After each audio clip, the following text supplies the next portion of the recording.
मैं अभिषेक शुक्ला आप सभी स्टूडेंट्स का बहुत बहुत स्वागत करता हूं एक शानदार से प्लेटफॉर्म अनअकैडमी पर और उम्मीद करता हूं कि मैं आप सभी स्टूडेंट्स को प्रॉपर तरीके से ऑडिबल एंड विजिबल होऊंगा। तो चलिए शुरुआत करते हैं अपनी शानदार से क्लास को। सो आप सभी स्टूडेंट एनटीयूजीसी नेट के लिए इंडिया के लार्जेस्ट लर्निंग प्लेटफॉर्म पर जुड़ सकते हैं जो कि है अनअकैडमी। और आप सभी बच्चों के लिए परफेक्ट स्टडी पार्टनर होने वाला है जो भी नेट की तैयारी कर रहे हैं। हर एक वेडनेसडे को आप सभी बच्चों को गुड इवनिंग, नमस्कार, सत श्री अकाल, सलाम वालेकुम, आप सभी बच्चों को प्रणाम है। आप सभी बच्चों का बहुत बहुत स्वागत है। तो ये कुछ टॉप सब्जेक्ट्स आपके टॉप एजुकेटर्स के द्वारा करवाए जा रहे हैं, इंडिया के टॉप एजुकेटर्स के द्वारा। और एक छोटा सा इंट्रोडक्शन आप सभी बच्चों को मैं अपने बारे में देना चाहूंगा। So my name is Abhishek Shukla and I have 4 years of experience in teaching field. And आपको सभी को मैं कॉमर्स और पेपर 1 के लिए टीच कर रहा हूं। जो भी बच्चे नेट की तैयारी कर रहे हैं, ये मेरा कोड है, आप इस कोड का इस्तेमाल करके 10% का डिस्काउंट पा सकते हैं। और आप सभी students free of cost classes के लिए भी अनलॉक कर सकते हैं इस कोड का इस्तेमाल करके। आपके पास प्लस और आइकॉनिक के सब्सक्रिप्शन अवेलेबल है। अगर आप प्लस का सब्सक्रिप्शन लेते हैं साथियों, तो आपको इंडिया के बेस्ट एजुकेटर के साथ interactive live classes, structured courses, PDF, live test quizzes मिल जाते हैं। और अगर आप आइकॉनिक का कोर्स लेते हैं तो आपको ये 4 बेनिफिट्स मिलेंगे। साथ ही साथ आपको पर्सनल कोच भी प्रोवाइड किया जाएगा, पर्सनल मेंटर प्रोवाइड किया जाएगा, आपको पर्सनलाइज्ड डाउट सॉल्विंग सेशंस होंगे, कंप्लीट स्टडी मटेरियल प्रोवाइड किया जाएगा, एसओपी फॉर इंटरव्यू प्रिपरेशन के लिए आपको एसओपीज प्रोवाइड किए जाएंगे। तो यह बेनिफिट है आपके आइकॉनिक के। थोड़ा सा कॉस्टली है बट कहीं ना कहीं बेनिफिट भी इसके ज्यादा है। अभी 101 कोड का जरूर से जरूर इस्तेमाल करें, चाहे आप प्लस का सब्सक्रिप्शन ले रहे हैं, चाहे आप आइकॉनिक का। एक बार पेज देख लेंगे हम कि कैसे आपके प्लस और आइकॉनिक के जब सब्सक्रिप्शन ले रहे होंगे तो क्या कैसे शो हो रहा होगा। ठीक है, तो आइकॉनिक का सब्सक्रिप्शन ले लेंगे, जैसे ये बोलते हैं नीचे देखो, नीचे नीचे अभी 101 कोड अप्लाई करना है। ठीक है, और फिर इसके बाद आपको आगे बढ़ते रहना है। ठीक है, और आप सभी बच्चों के पास ये कुछ बेनिफिट है, बेनिफिट को ध्यान रखेंगे प्लस और आइकॉनिक की। तो ऐसा पेज शो हो रहा होगा जब आप प्लस और आइकॉनिक के कोर्स ले रहे होंगे। आपके वैलिडिटी के साथ आपके प्राइसेस शो हो रहे होंगे और साथ ही साथ आपको यहाँ पे कोड एंटर करने का ऑप्शन होगा। तो यहाँ पे आपको कोड एंटर करना है। कोड को क्या एंटर करना है? ABHI 101। अभी 101 जैसे ही आप इस कोड का इस्तेमाल करते हैं और अप्लाई करते हैं, ये जो प्राइस हो रहा है इस पर 10% का इंस्टेंट डिस्काउंट हो जाएगा। ठीक है, और फिर इसके बाद आप किसी भी टीचर की क्लासेस किसी भी सब्जेक्ट के लिए आप देख सकते हैं।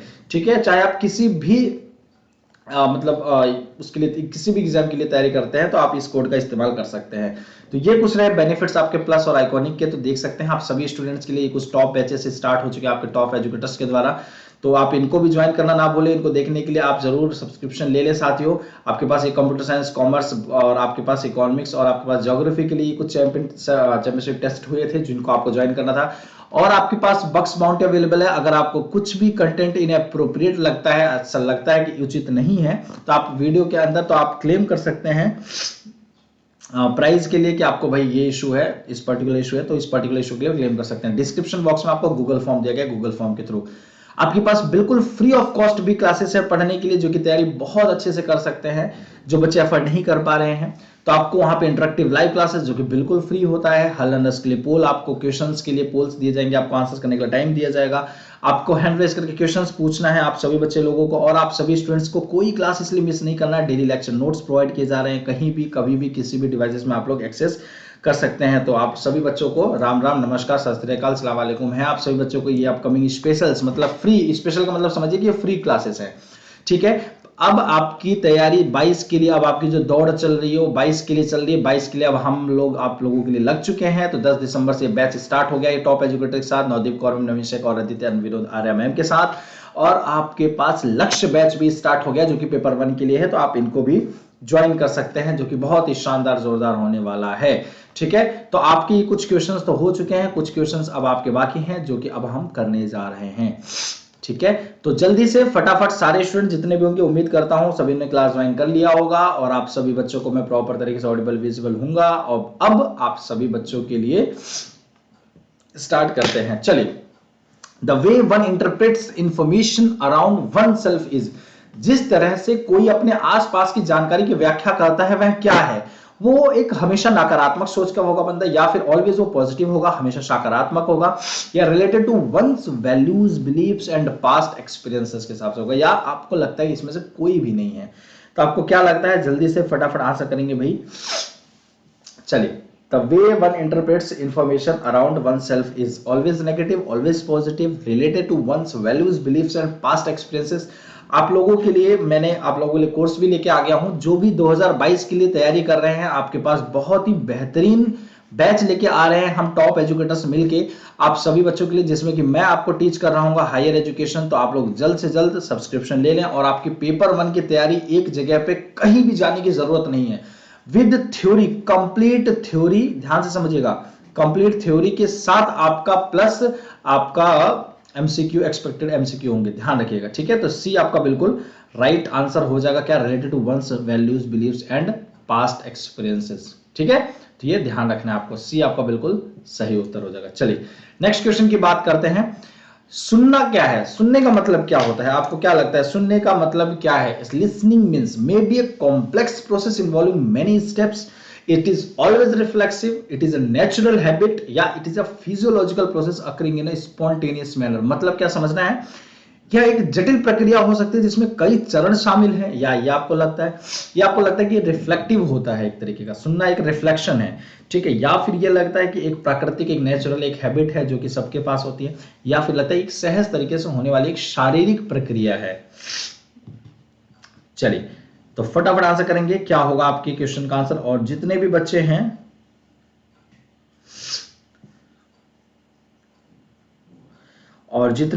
हैं आप सभी स्टूडेंट्स इस चीज का ध्यान रखेंगे कि लाइक शेयर सभी स्टूडेंट्स करते जाएंगे।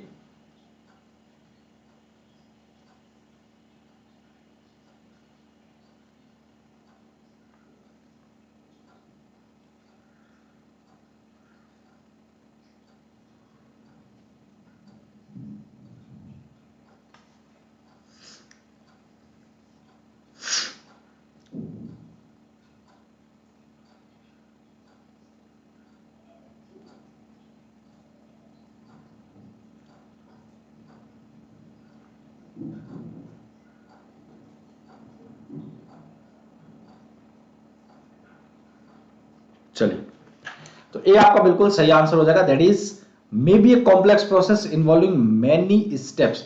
ये एक तरीके का एक बहुत ही कठिन प्रोसेस, जटिल प्रक्रिया हो सकती है जिसमें कई चरण शामिल है। जी नहीं, जी नहीं, जी नहीं, बिल्कुल ए आपका नहीं आंसर होगा, इसका आंसर होगा डी। एक physiological process occurring in spontaneous manner, ये एक आपका सुनना एक सहज तरीके से होने वाली एक शारीरिक प्रक्रिया है। ये बहुत बड़ा कॉम्प्लेक्स प्रोसेस नहीं है जिसमें बड़ा स्टेप्स उसमें चाहिए होता है, नहीं, एक फिजियोलॉजिकल प्रोसेस है। ये नहीं, आपका डी होगा इसका आंसर, ठीक है, D will be your right answer. चलिए नेक्स्ट क्वेश्चन की तरफ बढ़ते हैं। नेक्स्ट क्वेश्चन क्या है भाई, एक बार देख लीजिए। The responding step of listening means it is non-verbal, depends upon human memory, या can be verbal or non-verbal, या it is always verbal। So what will be your right answer, जल्दी से बताएंगे।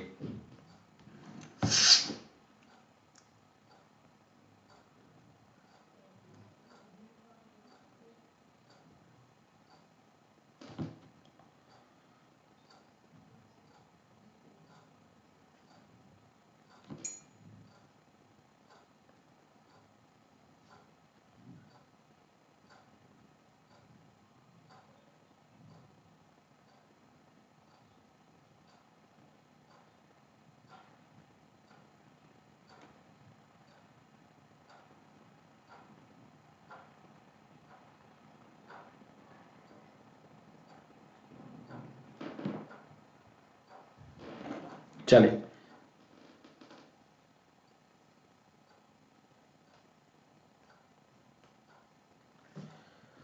अब देखते हैं भाई क्या होता है क्या नहीं होता है, उसकी बात की बात है, ठीक है। तो कैन बी वर्बल और non verbal, the responding of step of listening, that is can be a verbal और non verbal, this will be your right answer, ठीक है। चलिए नेक्स्ट क्वेश्चन की तरफ बढ़ते हैं। नेक्स्ट क्वेश्चन क्या है भाई, सबसे महत्वपूर्ण संचार कौशलों में से एक है, क्या है वो?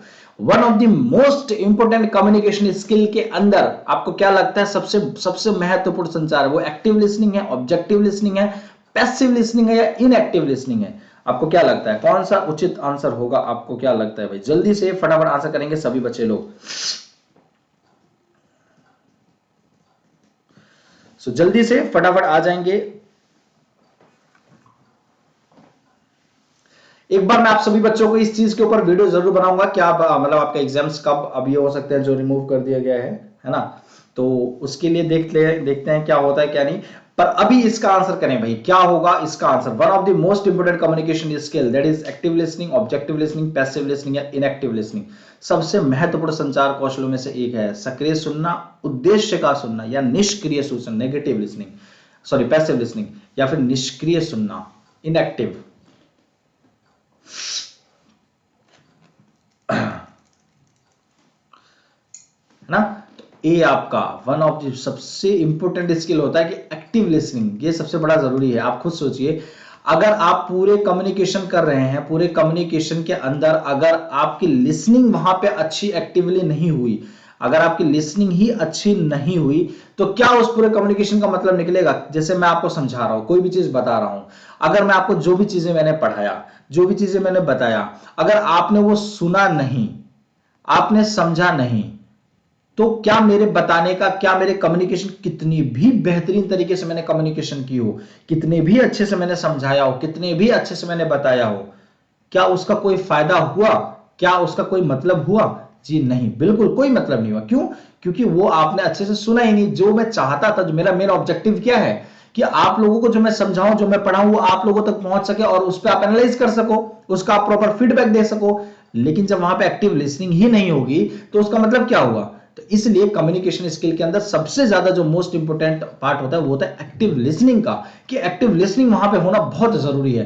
जब तक हम एक्टिव लिसनिंग नहीं करेंगे तो हम क्या बोल रहे हैं, किस भाव से बोल रहे हैं, किस भाव से हम चाहते हैं कि आप समझें, वो कभी आपको होगा ही नहीं, वो भाव मतलब कभी समझ में आएगा ही नहीं, जब तक वहां पे एक्टिव लिसनिंग नहीं होगा। ठीक है, तो यहां आपका आंसर हो जाएगा। चलिए नेक्स्ट क्वेश्चन की तरफ बढ़ते हैं। नेक्स्ट क्वेश्चन क्या है? Question number 19, a technique that might be used by an active listener is to, एक सक्रिय श्रोता द्वारा उपयोग की जा सकने वाली तकनीक है paraphrase the speaker's meaning, express concern, या फिर एक्सप्लेन द स्पीकर्स मीनिंग, या offer a view point when in conversation.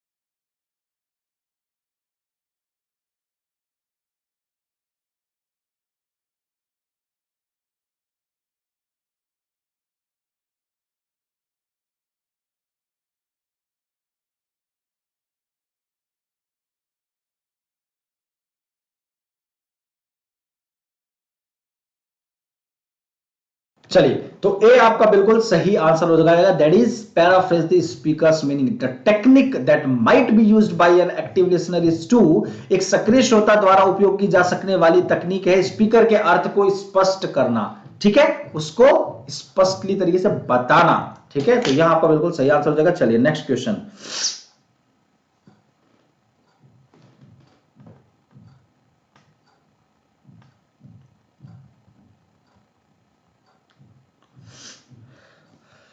Effective listening includes, effective listening includes, प्रभावी सुनने में शामिल क्या है? Filtering out points of disagreement, detailed analysis, attaching the subjective meaning to a message, confirming one's understanding of a message, किसी संदेश की समझ की पुष्टि कर देना।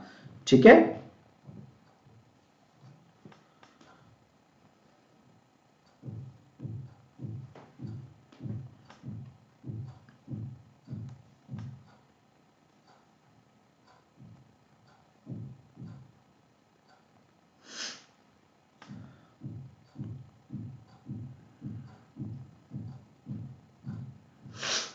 चलिए इफेक्टिव लिसनिंग इंक्लूड, प्रभावी सुनने में क्या शामिल है? फिल्टरिंग आउट में points of disagreement, detailed analysis, attaching subjective meaning to a message, confirming one's understanding of a message. मतलब समझ रहे हैं कि जैसे मैं आपको कोई भी चीज बता रहा हूं, आपको फिर मैं बोलता हूं कि भाई एक बार बताओ क्या ये समझ में आया, कैसे लगी आप लोगों को क्लास, या फिर मतलब क्या समझ में आया कि नहीं आया, या फिर आपको चीजें थोड़ा इंटरेस्टिंग लगी कि नहीं लगी।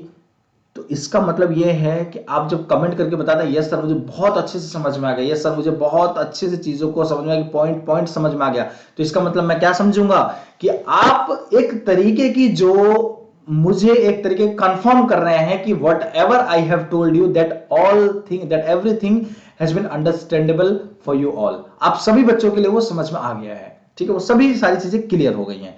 तब हम कहेंगे ये इफेक्टिव लिसनिंग है, क्योंकि वहां पे आपका भी कहीं ना कहीं बहुत बड़ा पार्टिसिपेशन रहा है। अगर आपका एक्टिव लिसनिंग का पार्टिसिपेशन नहीं होगा तो उसका कोई मतलब ही नहीं होगा।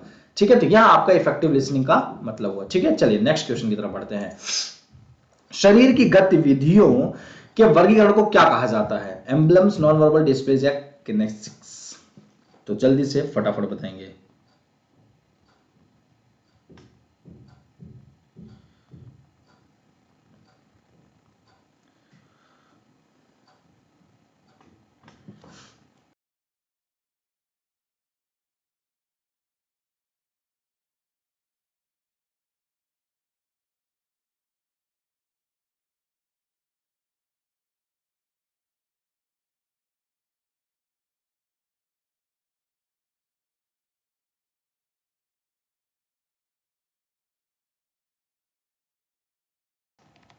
चलिए,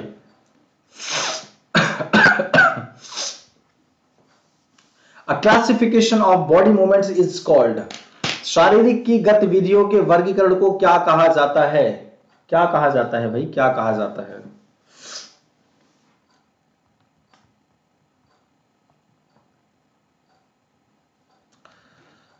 चलिए, डी, काइनेसिक्स कहा जाता है। ठीक है, अब जब अपने बॉडी को मूव करते हैं, बॉडी को जब मूव करते हैं तो इसको क्या कहा जाता है?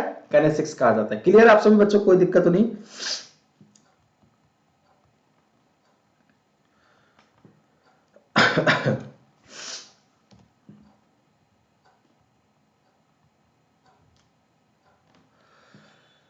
Movements of the face that convey emotional meanings are called. भावनात्मक अर्थ व्यक्त करने वाले चेहरे के आंदोलनों को क्या कहा जाता है?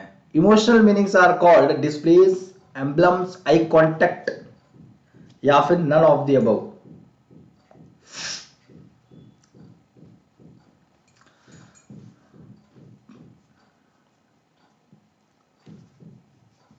जब हम अपने मूवमेंट्स नहीं कर रहे थे फेस के, दैट कन्वे इमोशनल मीनिंग, जब हम मतलब ऐसा होता ना कि हम बहुत इमोशनली ऐसे सैड वाले मोमेंट या फिर कुछ ऐसा करते हैं, मतलब जब अपने इमोशनल के मतलब समझता है सामने वाला, तो इसको हम क्या कहते हैं? डिस्प्लेस बोलते हैं, प्रदर्शन करना या फिर प्रतीक करना या फिर एक आई कांटेक्ट है या फिर नन ऑफ द अबव, मतलब कुछ भी नहीं इसमें से, उपरोक्त में से इसमें से कुछ भी नहीं होता है।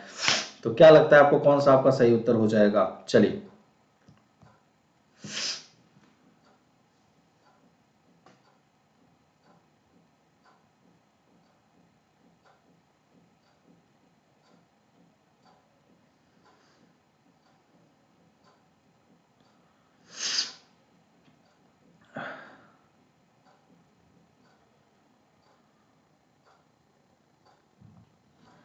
चलिए, तो ए आपका बिल्कुल सही आंसर, दैट इज डिस्प्ले करना। ठीक है, ये आई नहीं, आई कांटेक्ट नहीं होगा। आप सभी बच्चों का आंसर क्या होगा? डिस्प्ले करना, दैट इज डिस्प्ले करना। अपने आप को आप प्रदर्शित कर रहे हो, है ना। भावनात्मक अर्थ क्या व्यक्त करने वाले चेहरे को, आंदोलन को क्या कहा जाता है? प्रदर्शन करना, मतलब अपने आप को आप एक्सप्रेस कर रहे हो कहीं ना कहीं, है ना। तो यहां आपका बिल्कुल सही उत्तर हो जाएगा। ठीक है, चलिए बढ़ते हैं भाई नेक्स्ट क्वेश्चन की तरफ। नेक्स्ट क्वेश्चन क्या है? स्पर्श एक महत्वपूर्ण तत्व है। Touch is an element, touch is an important element in business communication, interpersonal communication या नन ऑफ द अबव? स्पर्श एक महत्वपूर्ण तत्व है। टच करना, टच करना, it is an important element in business communication में ऐसा होता है। इंटरपर्सनल कम्युनिकेशन, यू नो, आपको सभी को पता है इंटरपर्सनल कम्युनिकेशन का मतलब क्या होता है। जब हम एक दूसरे से कांटेक्ट करें, जैसे कि मैं आप लोगों से बात कर रहा हूं या मैं किसी एक पर्सन से बात कर रहा हूं, whatever I am telling or whatever he is or she is listening, that is what interpersonal, there is a involvement of one more than one person। ठीक है, तो ये आपका interpersonal. But what is interpersonal? Interpersonal it means that कि आप खुद में ही सारी चीजें बातें कर रहे हैं, शीशे के सामने खड़े हो गए, आप खुद से ही बातें कर रहे हैं, तो that is what intrapersonal communication, none of the above. या इसमें से क्या लगता है? तो टच करना, it is a type of important element in which type of communication?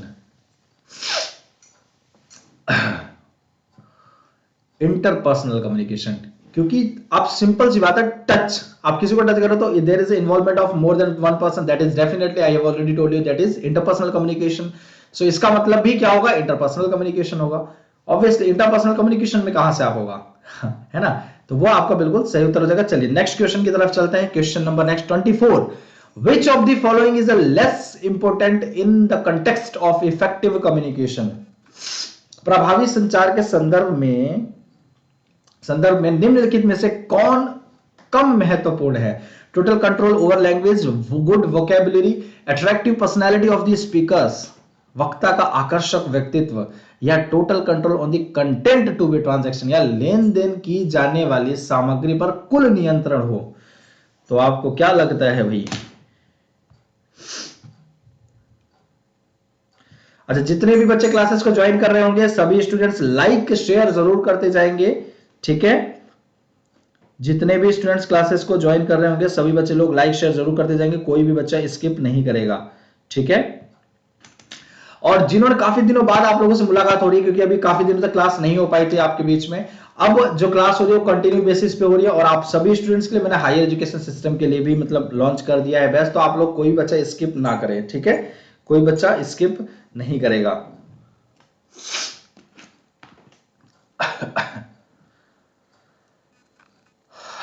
तो आपका सी बिल्कुल सही आंसर हो जाएगा। क्या हो जाएगा आपका? सी बिल्कुल सही आंसर हो जाएगा। That is attractive personality of the speaker, वक्ता का आकर्षक व्यक्तित्व, वक्ता का आकर्षक व्यक्तित्व यहां आपका सबसे ज्यादा इफेक्टिव होगा।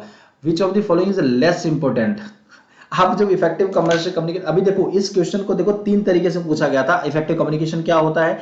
क्या इफेक्टिव कम्युनिकेशन के अंदर सबसे कम जरूरी है? पहले इसके पहले पूछा गया था, तो वहां पे लिखा था पर्सनैलिटी ऑफ अ कम्युनिकेटर, ये भी बोल सकते हैं, या फिर सेंडर जो भी है आपका, ठीक है, या फिर एनकोडर, किसी भी तरीके से बोल सकते हैं। अब यहाँ पे ये बोल रहे कि आप बहुत अच्छे दिख रहे हो, बहुत अच्छे, मतलब अच्छा पहनावा है आपका, अच्छा दिख रहे हो आप, आपकी गुड लुकिंग हो, तो इसमें हम क्या कह सकते हैं कि ये बहुत ही कम्युनिकेशन इफेक्टिव करता होगा, या इसको कम्युनिकेशन स्किल बहुत अच्छी आती होगी? ऐसा जरूरी आती होगी, बहुत जरूरी नहीं है ऐसा कि ऐसा होगा ही होगा। तो हम क्या कह सकते हैं?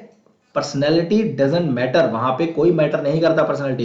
एक्चुअली वहां पे गुड वोकैबुलरी आप अच्छा यूज कर रहे हो, आप अपनी लैंग्वेज पे कंट्रोल है आपके, कि आपको क्या बोलना है, कौन सी भाषा का प्रयोग करना है, कौन सी भाषा कब बोलनी नहीं बोलनी है, इस पर आपका टोटल कंट्रोल है।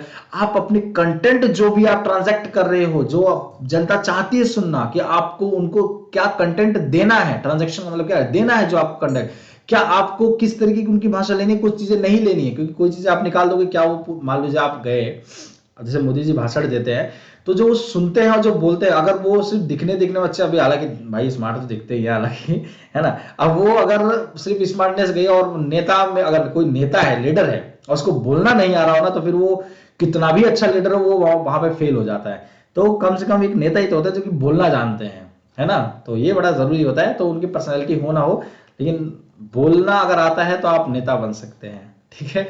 चलिए नेक्स्ट क्वेश्चन की तरफ बढ़ते हैं। नेक्स्ट क्वेश्चन क्या है? निम्नलिखित में से कौन सा कथन सही है? Which of the following statement is correct? Communicator should have fine senses, संचारक के पास अच्छी इंद्रियां होनी चाहिए।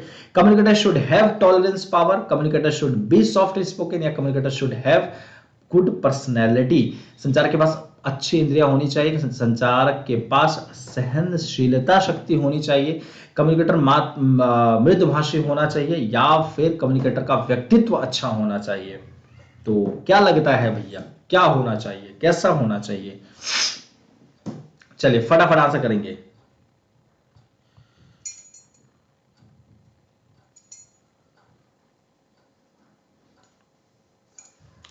चलिए, और जितने भी बच्चे क्लासेस को ज्वाइन करेंगे सभी लोग लाइक शेयर जरूर करते जाएंगे, कोई बच्चे स्किप नहीं करेंगे।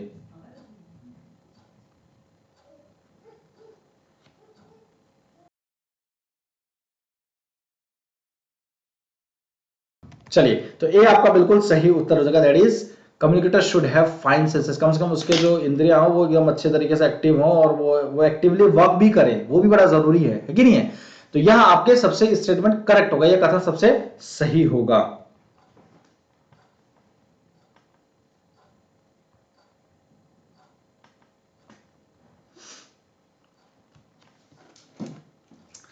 तो ए आपका बिल्कुल सही आंसर होगा कि हमेशा ये स्टेटमेंट सही होगा, क्योंकि tolerance power, soft spoken, good personality, ये सब कुछ तो होना चाहिए, बट आपका एक्चुअल में ये फाइन सेंसेस होना बहुत जरूरी है, ठीक है? चलिए next question, important MCQ for communication का 26th क्वेश्चन है। Which of the following are parts of active listening? निम्नलिखित में से कौन सक्रिय श्रवण के भाग हैं? आई कॉन्टैक्ट, नोडिंग, सिर हिलाना, सीकिंग क्लैरिफिकेशन, स्पष्टीकरण की मांग करना, या ऑल ऑफ द अबव, या आपको ये लगता है सारे ही लिसनिंग एक्टिव लिसनिंग के पार्ट हैं? आपको क्या लगता है कि सक्रिय श्रवण, सुनना, सुनना एक्टिव मतलब सुनना नहीं, सुनना तो सिर्फ हियरिंग हो गया, एक्टिव लिसनिंग, सक्रिय श्रवण के सबसे मोस्ट इंपोर्टेंट इसमें आपको क्या लगता है पार्ट कौन सा? Eye contact, nodding, seeking clarification, या ऑल ऑफ द सारे ही? बहुत इजी क्वेश्चन है और बड़ा ही गजब का क्वेश्चन है ये, आप समझिए, क्योंकि देखो वहां पे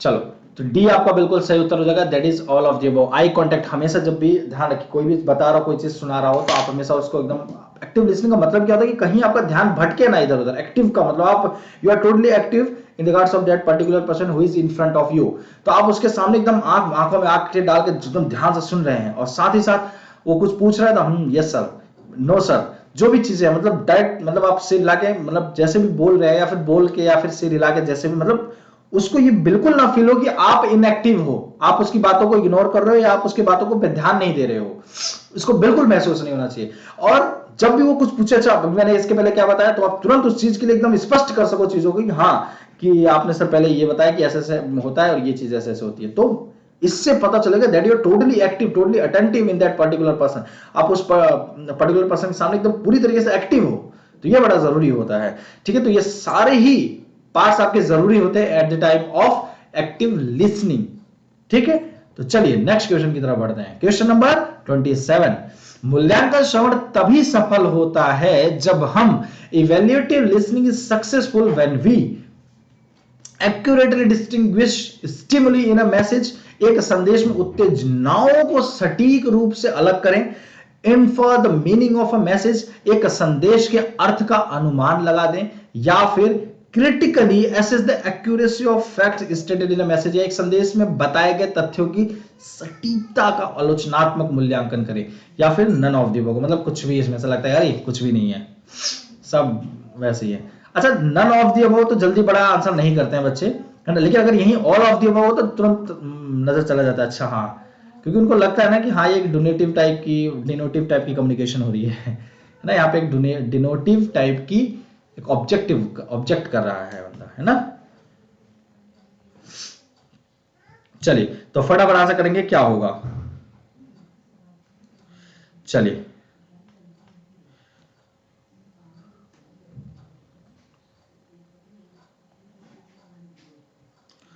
आंसर सभी लोग करेंगे, ठीक है, कोई बच्चा स्किप नहीं करेगा।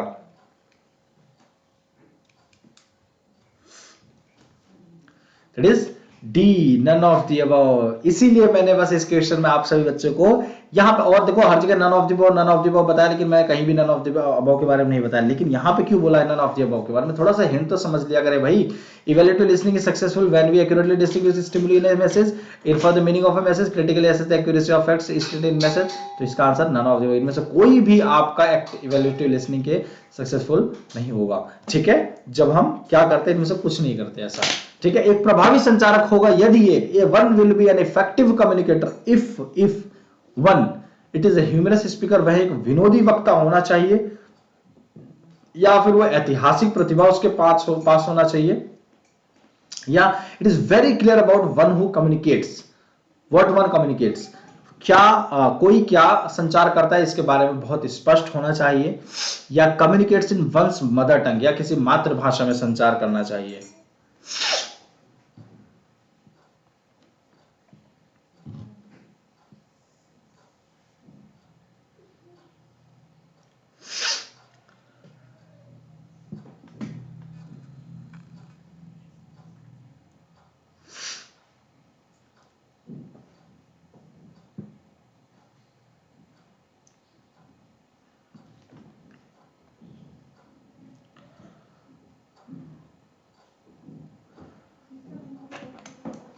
चलिए, तो सी आपका बिल्कुल सही आंसर होगा, that is it is very clear about one who what one communicates, कोई क्या संचार करता है इसके बारे में बहुत स्पष्ट होना चाहिए। ठीक है, तो यह आपका सबसे ज्यादा इफेक्टिव, तो वहां पे आप क्या हो जाते हो, एक्टिव हो जाते हो कि हाँ ये कर सकता है, ये बोल सकता है, तो उस हिसाब से मुझे एक्टिव हो जाना चाहिए। कभी बोलता है ना कि एक आइडिया जब किसी को मिल जाता है किसी के बारे में, है ना, जब ऐसा होता है कि भाई कि हाँ ये बोल सकता है या ये समझ सकता है या ऐसा कर सकता है वैसा कर सकता है, तो हमें एक आइडिया बन जाता है कि हाँ ऐसा मुझे करना है, कि मुझे यहाँ पे ये चीज बोलना है। तो वहां पे आप ना इफेक्टिवली मतलब आप इफेक्टिवली तरीके से क्या, आप कम्युनिकेशन अपने आप ही इफेक्टिव बनने लगता है। क्यों? क्योंकि आपको ऑलरेडी पता है यहाँ यहाँ ये बोलना है मुझे, यहाँ पे ये मुझे समझना है और यहाँ पे इतना मुझे बोलना है, तो आप थोड़ा सा ना एक्टिव हो जाते हो अपने प्रति। ठीक है, तो ये आपका बिल्कुल सही आंसर हो जाएगा। चलिए नेक्स्ट क्वेश्चन क्या बढ़ते हैं। प्रभावी संचार रिसीवर बना देगा, काफी बच्चों को एकदम सही आंसर आ रहा है। Effective communication will make the receivers to enjoy it, to accept it, या to pass it on to the others, या थिंक अबाउट इट। प्रभावी संचार रिसीवर बना देगा इसका आनंद लेकर या फिर इसको स्वीकार करके, या फिर से दूसरों को पास करके, या उसको सोचने के लिए उसके बारे में।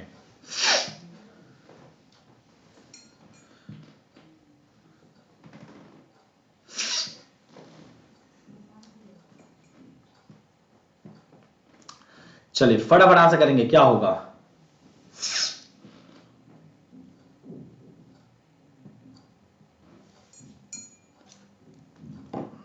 चलिए, effective communication will make the receivers to enjoy it, to accept it, to pass it on to the others, या थिंक अबाउट इट। तो प्रभावी संचार रिसीवर क्या बना देगा?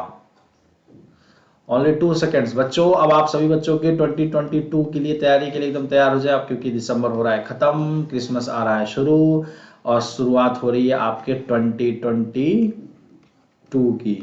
ठीक है, तो effective communication will make the receivers to think about it, उसके बारे में वो सोचेगा। क्योंकि देखो सिंपल सी बात है, अगर मैं आपको कुछ बता रहा हूं, मैं आपकी कुछ समझा रहा हूं, तो आप जब आंसर करोगे ना मुझे, तो सोच समझ के आंसर करोगे, तब मैं कहूंगा कि हाँ ये क्या सोचा। क्योंकि हम किसी भी चीज को देते हैं ना,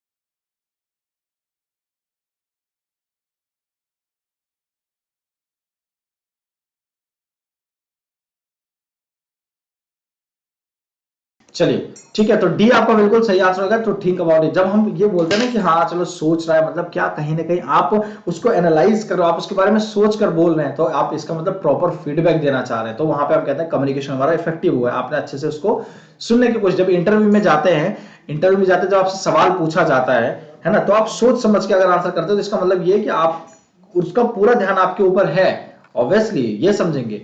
effective communication takes place when, प्रभावी संचार तब होता है जब सोर्स इज अट्रैक्टिव हो and authoritarian, message design incorporate audience, modern communication technologies are used, receivers are passive components. तो क्या होगा आंसर, एक बार जल्दी से फटाफट बताएंगे। प्रभावी संचार तब होता है जब जब जब क्या होता है?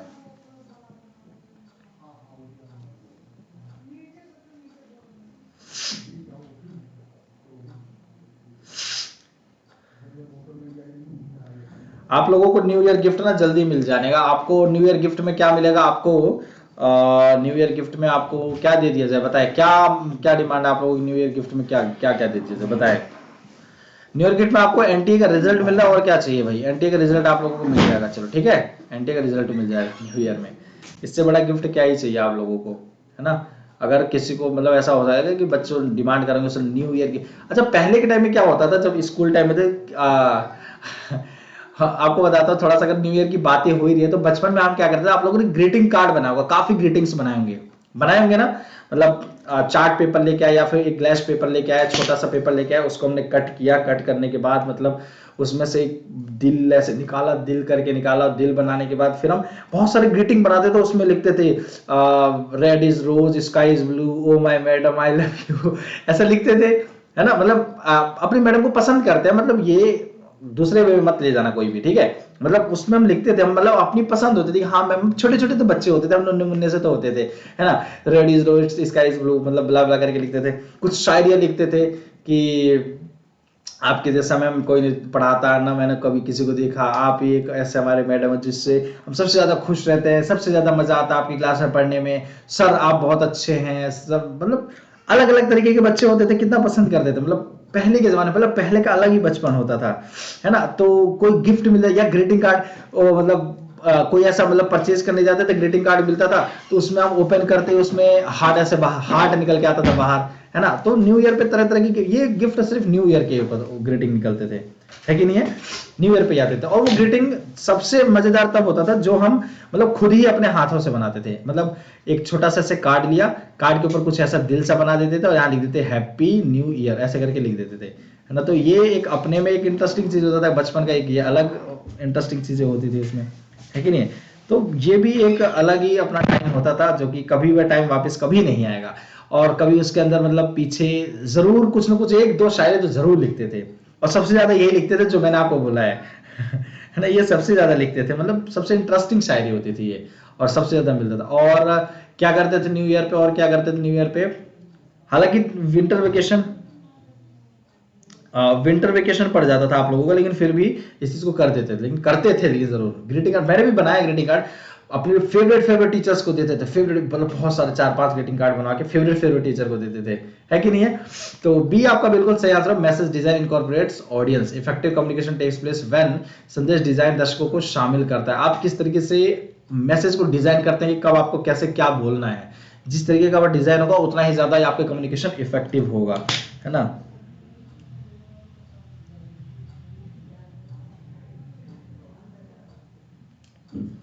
ठीक है, चलिए। तो बड़ा इंटरेस्टिंग यार, वो बचपन कभी वापस नहीं आता, कहते हैं ना कि हर चीज मतलब हम कर सकते हैं, लेकिन थोड़ा सा मतलब उस टाइम नहीं होता था ऐसा, है ना। चलिए नेक्स्ट क्वेश्चन की बात करते हैं। निम्नलिखित में से कौन एक सफल संचार नहीं है, which of the following it is not a successful communication, one who presents material in a precise and clear way, one who is able to adopt himself herself according to the language of the communicatee, या फिर one who knows a lot but is somewhat reserved in his her attitude, या one who sometimes become informal before the receiver and develops rapport। तो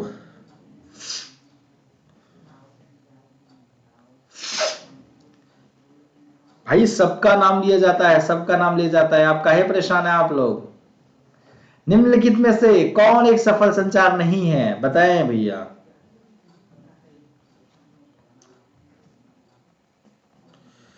कौन एक सफल संचार नहीं है, which of the following is not a successful communication, निम्नलिखित में से कौन एक सफल संचार नहीं है। तो जल्दी से बताएंगे।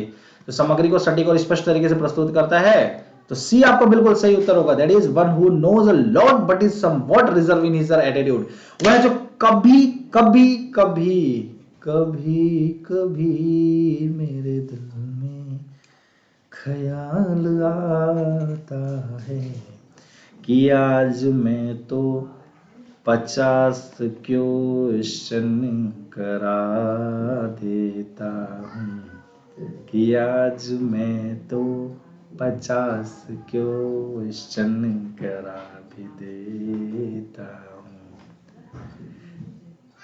तो सी आंसर सही है, ठीक है, सी फाइनली आंसर सही है। वह जो सॉरी जो बहुत कुछ जानता हो लेकिन अपने दृष्टिकोण में कुछ हद तक ही वह सुरक्षित है, ठीक है। तो ये एक सक्सेसफुल कम्युनिकेशन नहीं हो पाता, कि अपने एटीट्यूड को नहीं बोल पाता है, ठीक है।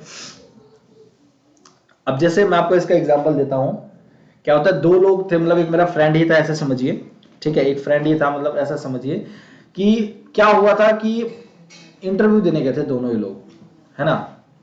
दोनों ही इंटरव्यू देने गए थे, वो मेरे से ज्यादा पढ़ा लिखा, वो मेरे से सीनियर और मेरे से हर चीज में था। मैं कोई तारीफ नहीं कर रहा हूँ, पहले बता रहा हूँ, इस टाइम कोई तारीफ नहीं कर रहा हूँ, लेकिन आप लोगों को बस मैं ये बताना चाहता हूँ कि कभी भी आपको लाइफ में कुछ भी ऐसा चीज नहीं छोड़ना चाहिए कि आपको पछतावा हो। पहली चीज, कुछ भी ऐसा नहीं छोड़ना चाहिए कि आपको लाइफ में पछतावा, या लाइफ मिली ही है कि चीजों को आपको कार्य करने के लिए, तो कभी ऐसा चीज छोड़ना नहीं चाहिए कि आपको कभी लाइफ में सोचना पड़े, पछताना पड़े।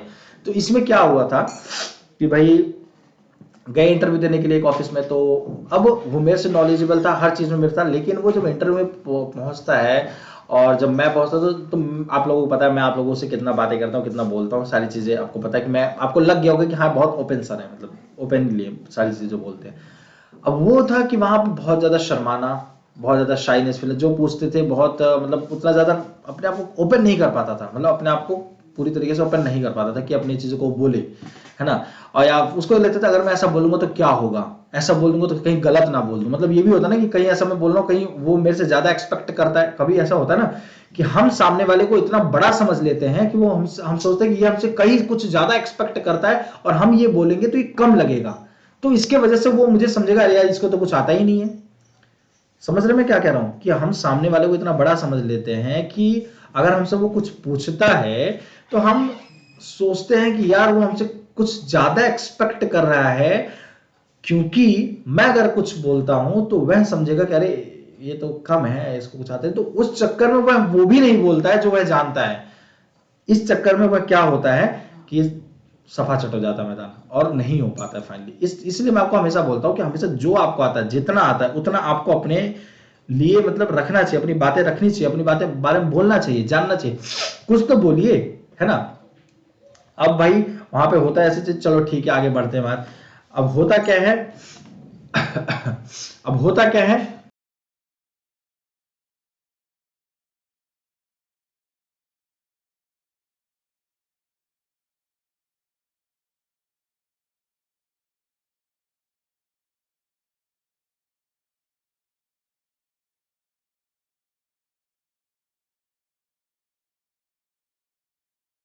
आप सभी स्टूडेंट्स के लिए कि अब वो मतलब इंटरव्यू देता है और फिर फाइनली हो जाता है कि एक का और एक का नहीं हो पाता। रीजन बिंग क्या है कि वो अपने आप को मतलब अच्छे से एक्सप्रेस नहीं कर पाता है, मतलब कि जो उसके पास नॉलेज है, जो उसके पास मतलब अवेलेबल है ना, मतलब अपने अंदर, जबकि वो मोस्ट सीनियर था, मोस्ट नॉलेजेबल पर्सन था, बट फाइनली नहीं हो पाता। क्यों? क्योंकि वो अपने आप को एक्सप्रेस नहीं कर पाता है। सो हमेशा आपको इसलिए बोलता हूं कि कभी लाइफ में कुछ ऐसा सिचुएशन नहीं आने देना चाहिए कि आपको छोड़ दो, अरे यार काश मैं वो कर लेता, काश मैं वो बोल लेता, काश मैं ऐसा कर लेता। तो हमेशा इस चीज को कोशिश करते रहना चाहिए, ठीक है।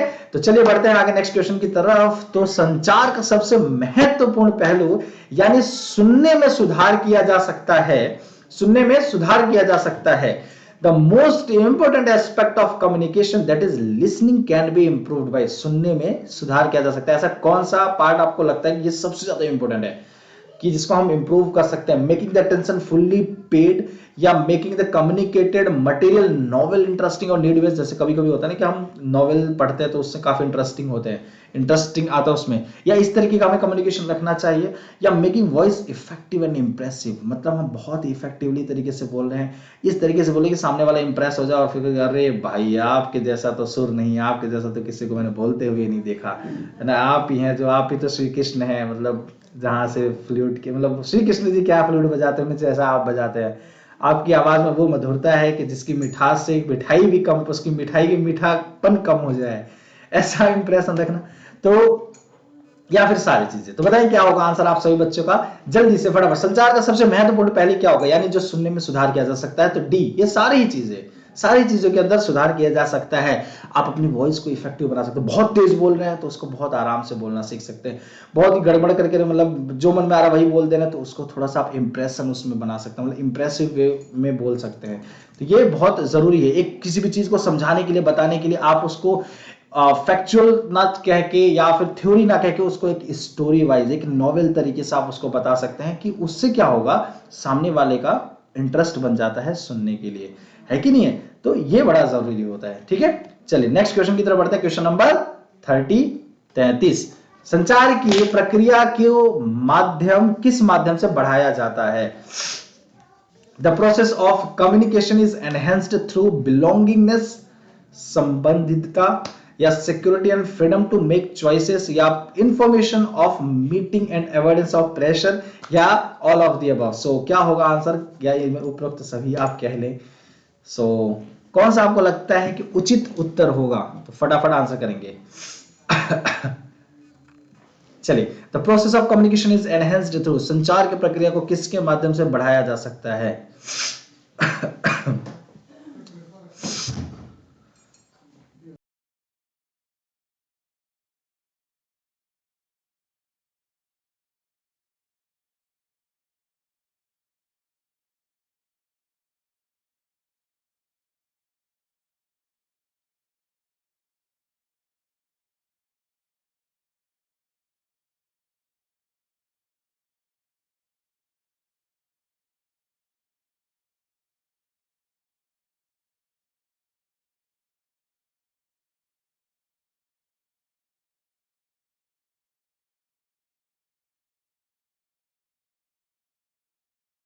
हाँ, तो डी आपका बिल्कुल सही है। ये सारे ही आपके ऊपर सभी एकदम बिल्कुल सही आंसर हो जाएंगे। ठीक है, D will be your right answer. ठीक है, चलिए नेक्स्ट क्वेश्चन की तरफ बढ़ते हैं। और नेक्स्ट क्वेश्चन क्या है?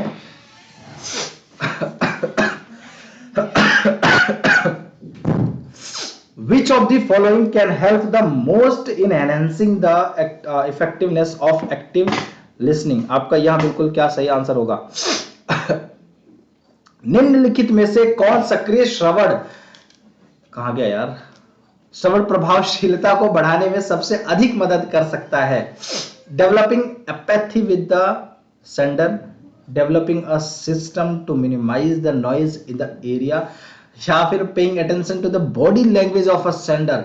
मतलब हम कभी कभी बोलते हैं ना कि जब कोई सामने वाला बोल रहा होता है तो हम कभी कभी उसके बोलने के आधार पे नहीं, हम उसके बॉडी लैंग्वेज के आधार पे जाते हैं। मतलब हाउ टू एक्सप्रेस, कैसा वो एक्सप्रेस कर रहा है, कभी कभी हम इस चीज को ज्यादा देते हैं, क्योंकि हो सकता है वो इस तरीके से बोल रहा है कि आप उसकी बोलने पे ना समझने से ज्यादा आपके उसके एक्सप्रेशन के थ्रू समझ में आ रहा है ना।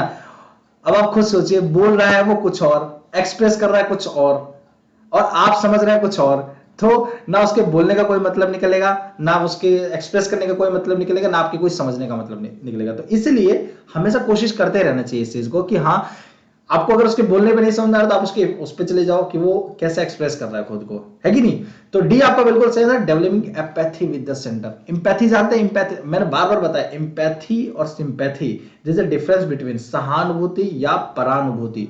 इन दोनों में बड़ा अंतर होता है। सहानुभूति, सहानुभूति मतलब सह अनुभूति, मतलब क्या, जैसा उसने या उसके साथ हुआ है उसके साथ, मतलब सह अनुभूति, जैसा वह अनुभव कर रहा है वैसा अनुभूति आपको भी कभी हुआ हो या आपने कभी अनुभव किया हो, तो यह होता है सहानुभूति, है ना।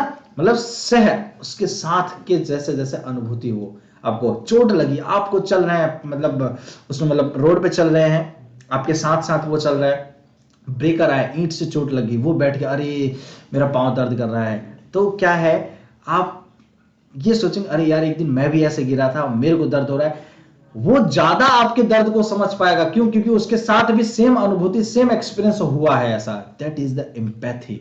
सहानुभूति क्या मतलब, सिंपैथी क्या हुआ कि हाँ ठीक है, कोई जो सामने वाला जिसको कभी चोट वोट ना लगा वो आके आपको कह सकता है अरे हाँ यार दर्द हो रहा होगा इसको, लेकिन क्या अगर हम लेवल देखें दर्द का, कौन ज्यादा महसूस कर सकता है? वो जो सिंपैथी कर रहा है, जो सिर्फ ये बोल सकता है कि हाँ दर्द हो रहा है, या वो जिसको पहले चोट लगी हो वैसे ही, या उसको भी, है कि नहीं। तो यह एम्पैथी और सिंपैथी। किसी का दिल टूट गया, किसी का दिल टूट गया, अब वो क्या कर सकता है? वो उस चीज को वही ज्यादा एहसास कर सकता है जो सामने वाला किसी का टूटा हो। जैसे मैं हूं और एक सामने वाला कोई है ना, अब उसका भी दिल टूटा है, मेरा भी दिल टूटा, तो मैं समझ सकता हूं इस चीज को जितनी गहराई में। हो सकता है कोई तीसरा ना समझ पा रहा हो, जिसका कभी ना टूटा हो, वो एकदम आराम से मस्ती से रह रहा हो, है कि नहीं है।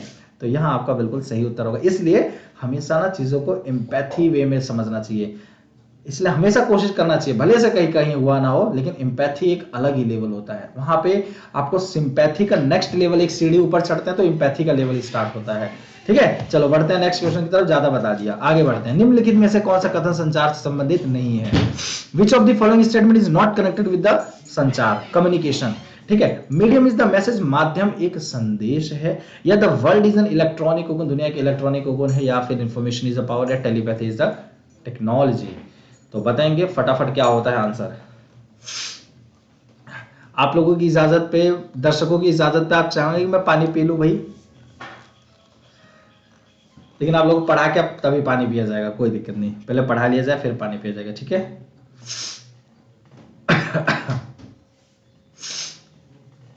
देख लो ठंड इतनी पड़ रही है कि मतलब वो हो गया है, मतलब क्या कहते हैं, तो ओनली 10 सेकंड बचे हुए, जल्दी से फटाफट आंसर करें भैया। दिल ने मेरे इस दिल से कहा, चलो भाई कुछ नहीं कहा, चलो आगे बढ़ते, जल्दी से बताए आंसर। डी बोला, आंसर बोला D, telepathy is a technology. ठीक है, टेलीपैथी क्या है? एक टेक्नोलॉजी है, यही कहा दिल ने मेरे दिल से। ठीक है, टेलीपैथी इज अ टेक्नोलॉजी। ठीक है, so which of the following is connected with the communication? D will be your right answer. जिंदगी और कुछ भी नहीं, post modernism is associated with newspaper, magazine, radio या फिर टेलीविजन। तेरी मेरी कहानी।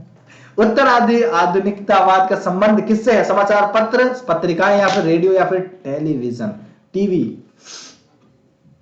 हम बचपन में होते थे ना कि शायरी बात होते, तेरे घर में टीवी है, तेरे घर में टीवी है, उससे आगे की लाइन आप लोग जानते होंगे, बचपना तो आप लोगों का भी होगा। उसके आगे क्या बोलते थे? चलो, तो जल्दी से बताएंगे क्या होगा आंसर। उत्तर आधुनिकतावाद का संबंध से क्या है? Post modernism is associated with newspaper, magazines, radio या फिर टीवी। देखो, बचपन से मैं भी गुजरा हूँ, बचपन से आप भी गुजरे हैं। हो सकता है थोड़ा बचपना मतलब हो सकता है किसी की ज्यादा गहराई में बचपना चला गया हो और किसी का कम। तो वो नॉर्मल चीज, जैसे मैंने बताया ग्रीटिंग कार्ड वाला बताया कि नए साल में हम अपने टीचर मतलब लाते थे, ग्लास पेपर लेके आते थे, छोटा सा पेपर लेके आते थे, उसके साथ कार्ड बनाते थे और लिखते थे red is rose, sky is blue, oh my madam I love you, बोलते थे ना ऐसे करके, मतलब वो करते थे, शायरी लिखते थे अच्छे से। तो वो बचपना रहता था यार, वो बचपन की यादें कभी वापस नहीं आ पाएंगी। अब वो बचपन की यादें जब आप अपने बच्चों को देखोगे ना, तो कहोगे यार अच्छा मैं भी ऐसा था, मैं भी इतना शैतानी करता था, तब आपको समझ में आएंगी, है कि नहीं। चलिए, तो डी आपका बिल्कुल सही उत्तर हो जाएगा, दैट इज टेलीविजन। ठीक है, उत्तर आधुनिकतावाद इस समय के सबसे ज्यादा, पोस्ट मॉडर्निज्म में सबसे ज्यादा एसोसिएशन किससे? हर चीज तो आपको टेलीविजन। अब टेलीविजन का भी अगर हम बात करें ना,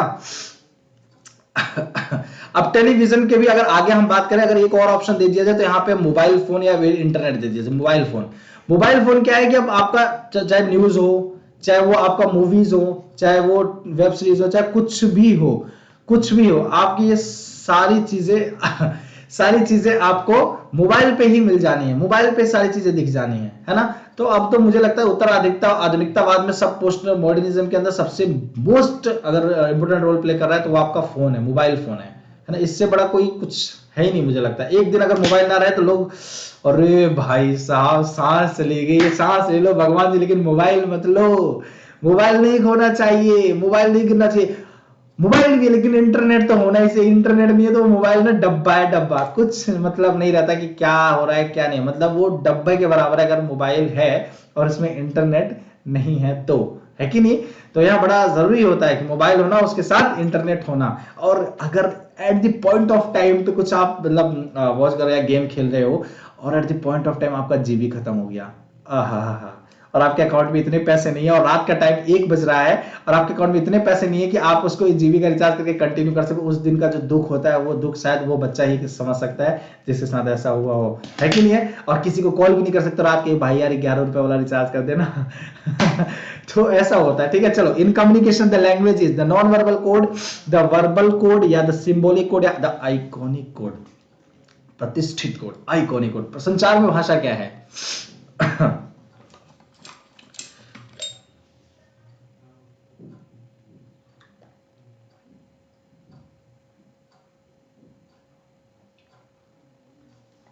माहौल शांत हो जाता है वैसे पानी पी के, है ना। ऐसा लगता है तो शांति शांति सा हो गया। चलिए, तो आंसर बताएंगे, संचार में भाषा क्या है? गैर मौखिक कोड है, मौखिक कोड है, प्रतीकात्मक कोड है या फिर प्रतिष्ठित कोड है? क्या है भाई? जिंदगी और कुछ भी नहीं, तेरी मेरी कहानी है, एक प्यार का नगमा है, मौजों की रवानी है। आहा, देखो कितना बढ़िया, मतलब क्या गजब का कवि ने कहा है, एक प्यार का नगमा है। किसकी कहानी है? तेरी और मेरी कहानी है। अरे गजब। चलो, बी आपका बिल्कुल सही है, वर्बल कोड आपका बिल्कुल सही आंसर होगा। ठीक है, चलिए बढ़ते हैं नेक्स्ट क्वेश्चन, 38 नंबर क्वेश्चन की तरफ आते हैं। किसकी कहानी है? चलो, media that exist in an interconnected series of the communication points are referred to as, संचार बिंदुओं का एक परस्पर श्रृंखला में जो मौजूद मीडिया को का कहलर बानी भाई, क्या कहते हैं? क्या कहते हैं? नेटवर्क्ड मीडिया, कनेक्टिव मीडिया या नोडल मीडिया या फिर मल्टी मीडिया? चलिए बताएंगे भाई, आंसर क्या होगा जल्दी से बताएंगे। Media that exist in interconnected series of communication points are referred to as networked media.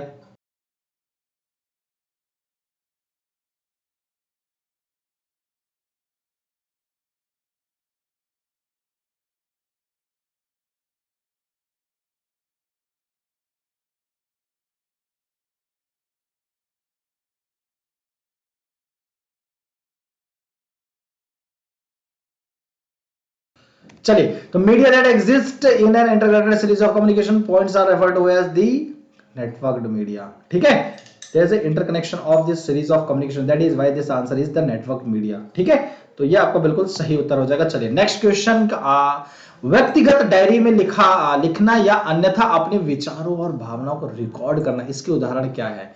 Writing in a personal diary और otherwise recording one's thoughts feelings. Example of, लिखते हैं ना, फीलिंग में लिखते हैं, याद आ रही है तुम्हारी, याद आ रही है, लिखते हैं। मतलब जैसे डायरी वायरी बनाते हैं ना, तो वहां पे अपने मतलब वो लिखते हैं कि आपकी यादें आ रही हैं, मतलब डायरी बनाते हैं, अपनी फीलिंग्स लिखते हैं, है ना। तो इसको क्या कहते हैं? मीडिएटेड इंटरपर्सनल कम्युनिकेशन कहते हैं, इंट्रापर्सनल कम्युनिकेशन कहते हैं, या फिर मास कम्युनिकेशन कहते हैं विद रिगार्ड्स ऑफ मीडिएटेड, या नन ऑफ द अबव। तेरे आने से तेरे जाने से जान जा रही, ऐसे लिखते हैं ना। अच्छा, जो ऐसे ये गाने भी देखो ना यार, जब गाया जाता है तो सिर्फ वो गाने सिर्फ बोल नहीं सकते, मतलब सिर्फ ऐसा नहीं कि हम जो मन किया जो भी, जैसे हनी सिंह हो गया, इन गानों को उतने अच्छे से नहीं गा पाएंगे, और या फिर ऐसा, मतलब उनकी बुराई नहीं कर रहा हूँ, और या फिर कोई बड़ा सिंगर जो रॉक स्टार, जैसे बादशाह हो गए, ये सब रिकॉर्ड थोड़े याद आ रही है तेरी, याद आ रही है, ऐसे तो हम गा नहीं सकते वो, है ना। इसको गाने को ना गजल वो वही लोग चाहिए, उनको क्या नाम है, मतलब जगजीत सिंह, मतलब किशोर कुमार, उन्हीं की आवाज में वो मतलब फीलिंग भी रहती है कि हाँ ऐसी चीज को एक्सप्रेस कर सकें, है ना। तो ये होना चाहिए। चलो, ये आपको बिल्कुल सही। इंट्रापर्सनल, इंट्रापर्सनल क्यों बोला गया है? Because you are writing your self story, मतलब अपनी स्टोरी, ऑटोग्राफी स्टोरी, अपनी थॉट्स, अपनी फीलिंग्स, अपनी रिकॉर्डिंग्स, आप अपनी पर्सनल चीजें लिख रहे हैं। इट मीन्स आपका मीडिएटेड इंट्रापर्सनल कम्युनिकेशन, क्योंकि अपने बारे में लिख रहे हैं आप, ठीक है, अपनी यादों के बारे में लिख रहे हैं, अपने किसी के बारे में लिख रहे हैं आप, है ना, कि आपकी याद आ रही है, बस अब आ ही जाओ आप। अब यार आप लोगों को कथा सुनाने लगूंगा फिर तो कहोगे कि यार सर कहाँ जा रहे हैं। संचार में, इंटरनेट में चैटिंग क्या है? In communication, chatting in internet is verbal communication, non verbal communication, parallel communication, या फिर ग्रेप वाइन कम्युनिकेशन, अंगूर संचार, क्या बोलते हैं?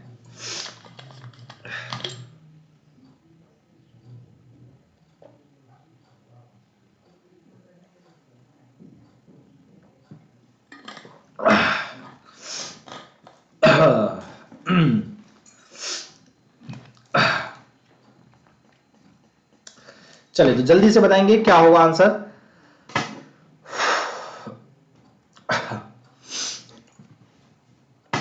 यार आप लोगों को पढ़ाते पढ़ाते चश्मा ही टूट गया, आप लोगों को पढ़ाते पढ़ाते चश्मा ही टूट गया। लो सच्चिया ज्योति वाली माता तेरी सदा ही जय। चलो नेक्स्ट क्वेश्चन की तरफ चलो, नहीं नेक्स्ट क्वेश्चन पहले इसका आंसर तो करें।